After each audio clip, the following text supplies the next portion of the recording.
Bienvenidos a su programa El Poder de los Sueños, un espacio con historias para motivarnos e inspirarnos de personajes positivos.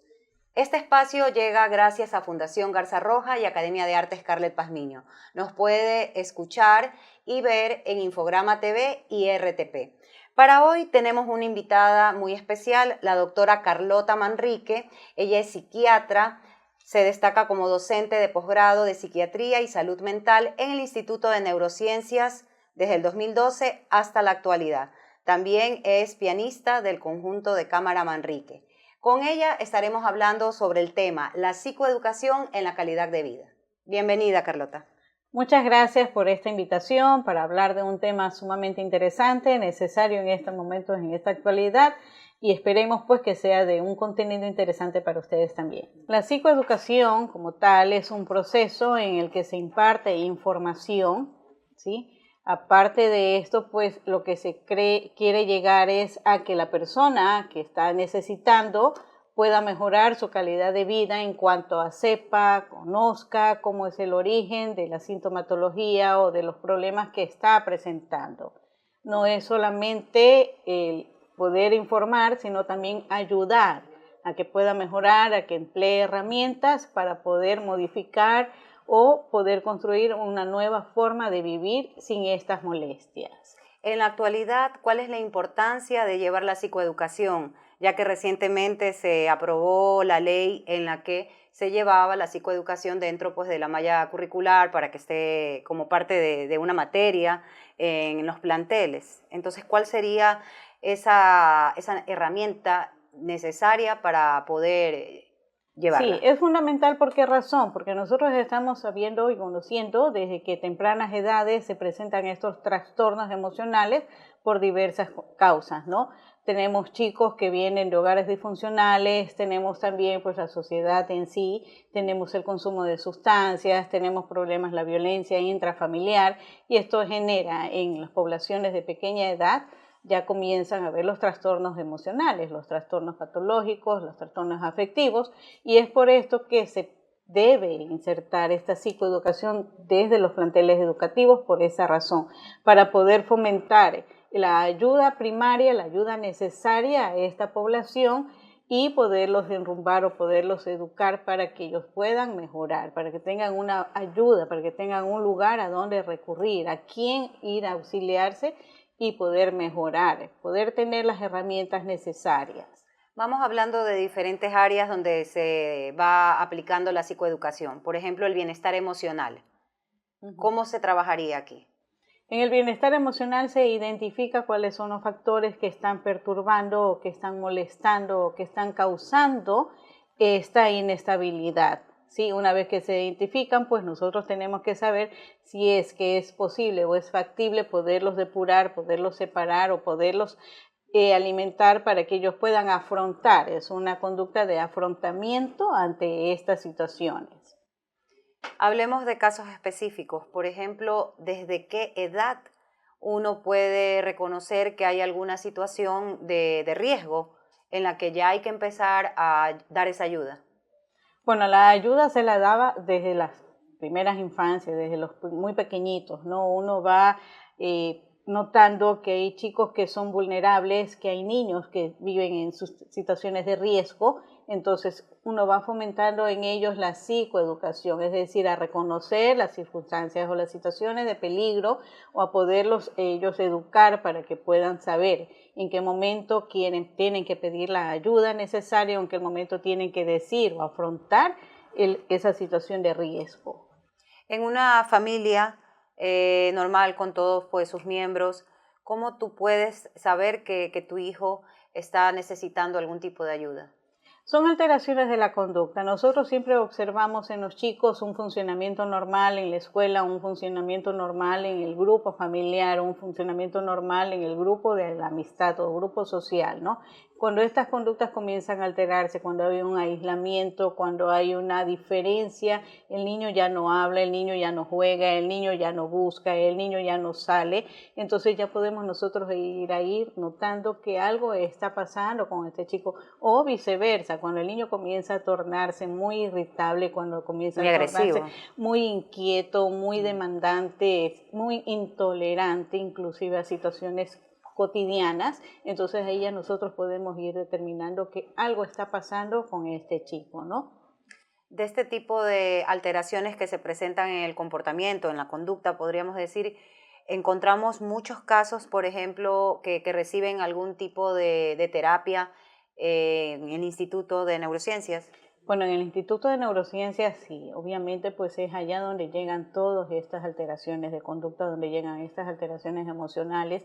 Gracias a Dios y felizmente es un equipo complejo, ¿no? Donde existe pues los psiquiatras, los psicólogos, los psicoterapeutas, los psicopedagogos, es decir, una atención diversa para poder ayudar a mejorar a esta población. Hablando de algún caso en particular, por citarlo, ¿cómo se va aplicando esa terapia? ¿Cuál es ese primer paso que se da? Bueno, hablo de manera particular, ¿no? Desde la experiencia que he tenido como docente en chicas de 12 años, de 13, 14 años en un colegio fiscal, es necesario poder tener un acercamiento que dé una confianza a esa persona que va a requerir la psicoeducación para poder tener un abordaje efectivo, para poder tener una recepción adecuada de la ayuda que se va a brindar, para poder tener un ambiente cálido y poder generar la confianza necesaria para continuar con ese proceso de la psicoeducación, porque como decía, pues no solamente es informar, sino también ir dando las herramientas e ir evaluando periódicamente Acompañando los en el avances, proceso. es acompañar en el proceso, porque muchas veces no se cuenta con las personas idóneas que en casa o fuera del lugar estén prestas para poder también continuar con este proceso de la psicoeducación. Según la psicoeducación, ¿cuál sería el rol de la familia? ¿Cómo debería empezar a trabajarlo? La familia también debe estar informada de lo que acontece, de cómo se generan estas alteraciones de conducta, de qué es lo que ocasiona estas alteraciones de conducta o este entorno que el chico está teniendo y por lo que está sufriendo o padeciendo, ¿no? Y también pues estar inmersas en lo que es el abordaje y lo que es el acompañamiento y lo que es la terapéutica de esta situación. Sí, la familia también debe estar integrada en esta psicoeducación, en esta información, en estas herramientas para poder manejar mejor la situación. Desde la temprana edad se puede ir formando a esa persona dentro del campo de la psicoeducación.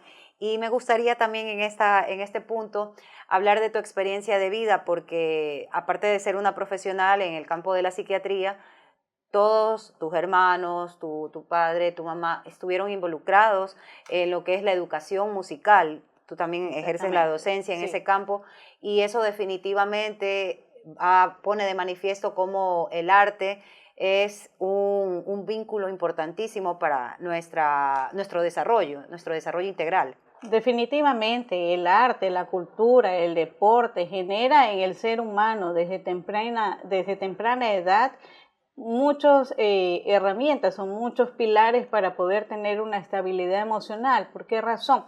Porque da elementos como es la solidaridad, como es el sentimiento, la sensibilidad, ¿no? La persona que crece con estos ambientes culturales o ambientes artísticos, definitivamente que tiene un comportamiento más plausible ante la adversidad, que tiene una mejor postura ante las situaciones difíciles, o por lo menos tiene una alma un poco más generosa y la misma sensibilidad que genera, pues no esto que nos da el arte cultural. Y el deporte inclusive, ¿no? Por eso es fundamental que los niños estén en contacto permanente desde pequeñitos con todas estas manifestaciones artísticas. Esto va a dar un apoyo importante justo para lo que íbamos a citar de las tempranas edades. Exactamente, o sea, eso ya está evidenciado, ¿no?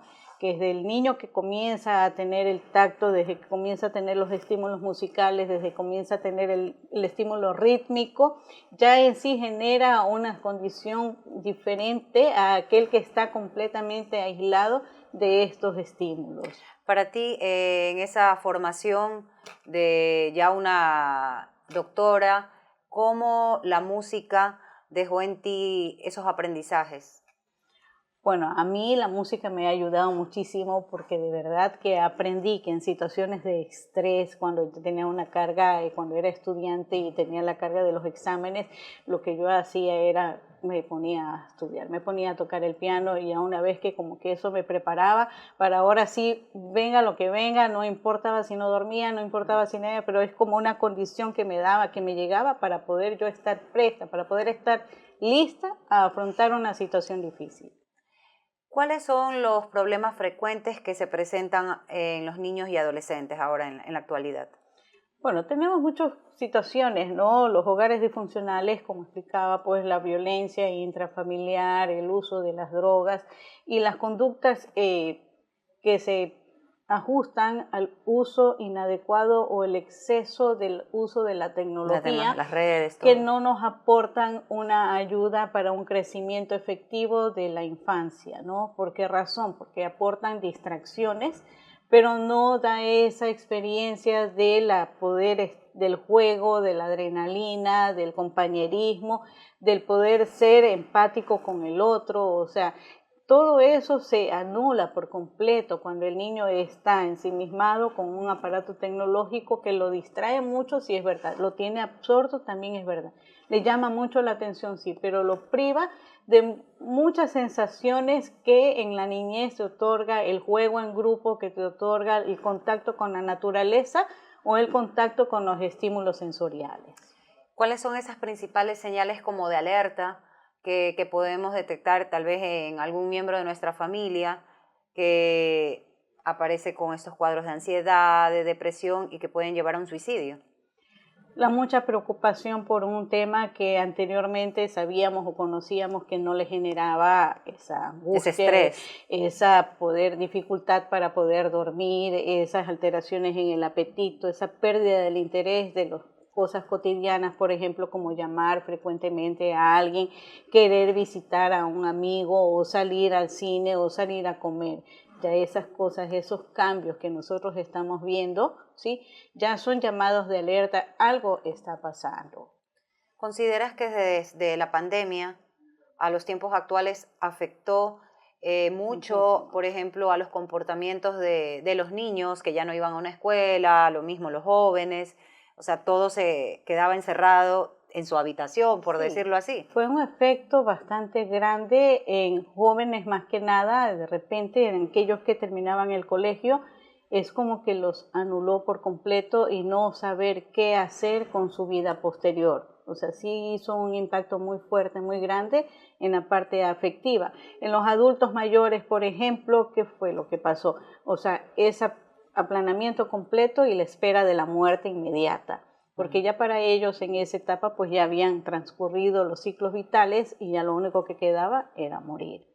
Pero sí hay un efecto social en aquellos niños de la pandemia que les ha costado reinsertarse en la sociedad, que les ha costado poder compartir de manera abierta, desinhibida o ilimitada con otros niños en ámbitos que antes eran normales. ¿Qué estrategias tenemos para poder fortalecer esa salud mental que forma parte de la psicoeducación? Bueno, la psicoeducación se enfoca en cuatro partes, ¿no? En la cuestión individual, en la parte personal, en la parte grupal, en la parte familiar y en la educativa, como es ahora, pues en los planteles, ¿no? Que es lo mejor que se puede hacer para poder prepararnos emocionalmente ante las adversidades y tener una mejor calidad de vida. Muy bien. ¿Y qué camino pueden tomar los planteles educativos para aplicar de una manera efectiva la psicoeducación? Bueno, deben proveer del elemento necesario, ¿no? Del personal adecuado que es el que va a preparar o es el que va a estar atento, el que va a estar alerta para poder incentivar a estos niños y a estos adolescentes, que es la etapa más vulnerable, ¿sí? para poder afrontar mejor las situaciones y poder tener una mejor calidad de vida, para poder conocer que cuentan con herramientas, que cuentan con apoyo para poder expresarse abiertamente ante sus frustraciones, ante sus inestabilidades emocionales, ante sus preocupaciones mayores que a veces están ahí, no las dicen por temor a que sean burlados o por temor a que sean achacados o por temor simplemente a que no le den la importancia necesaria. Pero sí es fundamental que el chico se siente, que sepa que está en una situación, en una institución donde cuenta con ese apoyo. ¿Piensas que la psicoeducación debe extenderse no solo a ese alumnado, sino también trabajar en conjunto con los padres, con los Es que maestros? de eso Antes se trata. habían esos talleres o escuelas Exactamente, de de eso se padres, trata. La psicoeducación no solamente es el estudiante, o sea, es el entorno, es el la entorno. familia, ¿sí? Es la familia la que está en responsabilidad inmediata de poder tener esa información y poder conocer también esas herramientas en lo que acontece a ese chico o a ese adolescente o a ese estudiante que está pasando por esta situación. Como psiquiatra, ¿cuál es ese tiempo recomendable de estar expuesto a lo que son la computadora, el celular y estar manejando las redes? Porque hay gente que, por decir, es muy vital para ellos que les escriban un comentario, que les pongan el like, ya, y eso provoca también un Sí. estrés, que me sigan, Sí, que, en realidad ¿cuál es ese se tiempo ha importante? generalizado mucho esa necesidad, De que te ¿no? aprueben. Exactamente, esa necesidad de sentirse aprobado por los demás, o sea, por el exterior, por la publicidad, por los que están afuera. Pero eso ya nos está indicando que hay un vacío por dentro, porque si yo estoy haciendo actividades que me están haciendo crecer como persona, en realidad no amerito o no necesito de la aprobación de los de afuera, ¿sí? Yo necesito es más bien estarme conectando con aquello que me va a dar un beneficio vital cuando no estoy en contacto con los otros. Pero las redes y la tecnología y las computadoras son necesarias. Muchas personas trabajamos con estos equipos, con esta tecnología, pero ya cuando se pasa de esa obsesión de poder estar pendiente de qué es lo que estoy recibiendo de afuera del exterior, entonces ahí ya se vuelve patológico. Claro, y hablando no solo de esta aprobación, sino también es cuando hablemos de los pequeños que están a través de los juegos y crean esos momentos de ansiedad porque no ganan, ya tantas competencias que hay a través de estos nuevos juegos virtuales. Entonces, ¿qué recomendarías tú, por ejemplo, a los padres? Bueno, es un poco difícil, Scarlett, porque en realidad la sociedad en sí ha ido encaminando y ha ido evolucionando a tener esta facilidad de poder tener entretenidos a los chicos que no molesten o que no perturben, ¿sí? Y los padres estamos cayendo en ese error de entregarles la tecnología o de dejarlos o abandonarlos en ese tiempo que es exagerado, que es excesivo, ¿sí? Pero lo que estamos haciendo, que eso tenemos que tener conciencia, estamos dañándolos como personas, estamos dañándolos como seres humanos, porque les estamos privando de todas aquellas cosas que se necesita, como la integración familiar, como una conversación, porque inclusive cuando conversamos en familia, tenemos esa libertad de poder expresar lo que estamos sintiendo, de lo que estamos necesitando, y quién mejor que la familia para poder recurrir al apoyo emocional, para poder recurrir a aquello que es lo que nos va a dar o lo que nos va a proveer las mayores satisfacciones en este momento, ¿no? Hemos dejado de lado las reuniones familiares semanales, hemos dejado de lado aquellas conversaciones que aunque estén distantes, pero por el teléfono, hemos dejado de lado, por ejemplo, escribirnos unas cartas, que antes eso era pues lo más pendiente y lo más excitante que había para poder recibir una carta. Ahora es muy fácil mandar un mensaje, un saludo, por ahí un meme, algo, y ya nos estamos comunicando. Pero no, tenemos que retomar esas actividades de antes. Nosotros los que estamos ya adultos, que vivimos esa etapa, tenemos que volver a tomar esas actividades cotidianas, tenemos que volver a tomar esas costumbres de las reuniones familiares e ir dejando poco a poco esa tecnología, porque sí nos tenemos que sentir responsables de que ellos no estén gozando de una vida humana. Y una palabra muy importante que acabas de mencionar, que es ese apoyo emocional. Para empezar a dar espacio a ese apoyo emocional, por ejemplo, ¿cuáles serían esas 3 claves que debemos aplicar? El apoyo emocional. Primero que nada, tenemos que darnos tiempo. O sea, tenemos que estar interesados en la otra persona. Tenemos que estar enfocados en que hay el espacio por un día o por 2 días a la semana, o programar una actividad en la que estamos nosotros integrados como familia. Y a veces no hay la familia completa, pero sí hay las personas que son cercanas. Entonces, tratar de retomar esa unión, tratar de retomar esa complejidad, de tratar de tomar esa sociedad como tal, con aquellos que mejor nosotros nos vamos a sentir, porque tenemos que tener confianza para poder recibir ese apoyo emocional. No todos pueden proveer un apoyo emocional adecuado y efectivo. Me venía a la mente los casos cuando hablábamos justo de las edades tempranas y el tema de la tablet y el celular. No debemos darle un teléfono a un bebito de meses para que desde ya empiece a distraerse. Está bastante comprobado en que es dañino. O sea, tenemos que tener en la mente que si vamos a dar un aparato, estamos dándole un arma letal, estamos dañando a esa criatura, estamos eliminando como ser humano a esa personita que está creciendo. Los niños no necesitan de la tecnología para poder crecer sanos. Los niños necesitan jugar, los niños necesitan cantar, los niños necesitan correr, los niños necesitan saltar. Eso es lo que nuestros niños necesitan. Necesitan embarrarse de la plastilina o embarrarse de lodo, necesitan otras cosas, necesitan el contacto permanente con la naturaleza. Ellos están creciendo y lo sensorial es lo que más deben tener a su alcance.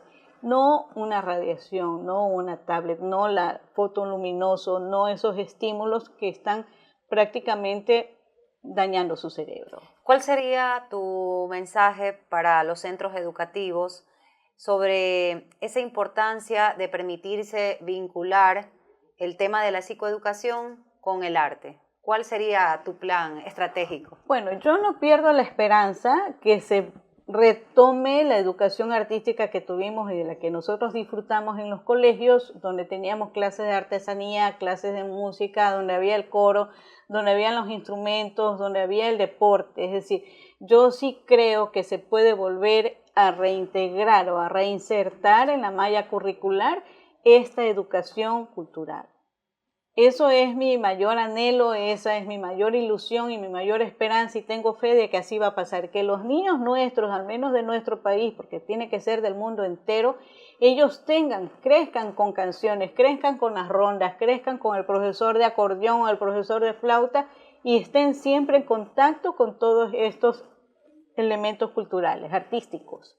Para resumir, ¿cuáles serían los ejes principales de la psicoeducación? Los ejes principales de la psicoeducación es la información adecuada, ¿sí?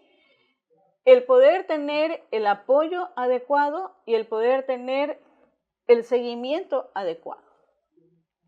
Muy bien, hoy hemos conversado con la doctora psiquiatra Carlota Manrique el tema de la psicoeducación en la calidad de vida, y entre las palabras claves que ella nos indicaba estaba ese trabajo que realiza la psicoeducación desde la temprana edad. Se aborda también los trastornos emocionales y se da una ayuda.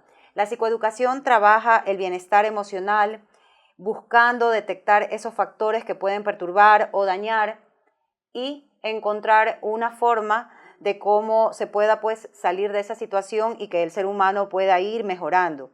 Existen alteraciones de conducta, pero es importante que exista un profesional también, un guía que dé ese acercamiento y esa confianza. Pero el primer protagonista, el héroe de esta ayuda va a ser la familia, los miembros de la familia, ese familiar que está más cerca, a veces no es la mamá, el papá, puede ser una abuelita si viven con ella, una tía, pero ellos son los que van a crear ese ambiente de solidaridad que debe existir desde el hogar, desde la familia, que después se va a ver reflejado en los planteles y en la vida de esa persona que va a crecer, va a ser adulta y se va a hacer profesional.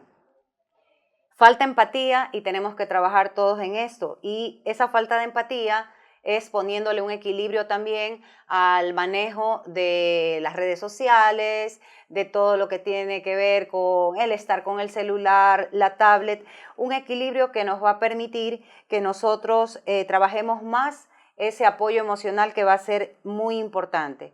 Nos decía Carlota que el tiempo y esa oportunidad que deben recuperar los niños de poder jugar, de ser creativos, tenemos que dar ese espacio y el arte también va a ser ese camino que nos puede ayudar. ¿Qué te parece, Carlota, si concluimos con tu sueño o meta para lograr que la sociedad sea más consciente y tenga una educación emocional? Bueno, el sueño mío es definitivamente que volvamos a gozar de aquellos momentos que nos dan esa alegría y esa tranquilidad, esa paz y esa calma, ¿no?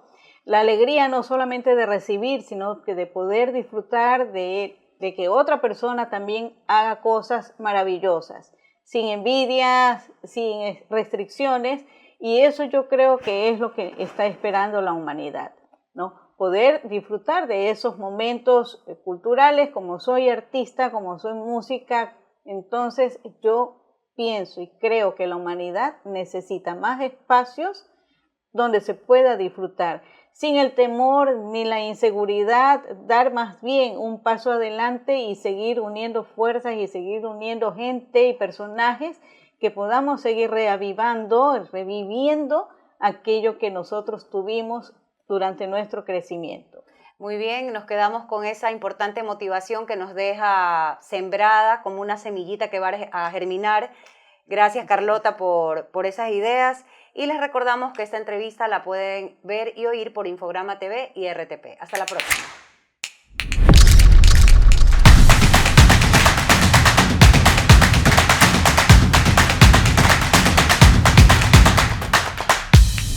El poder de los sueños, con Scarlett Pazmiño.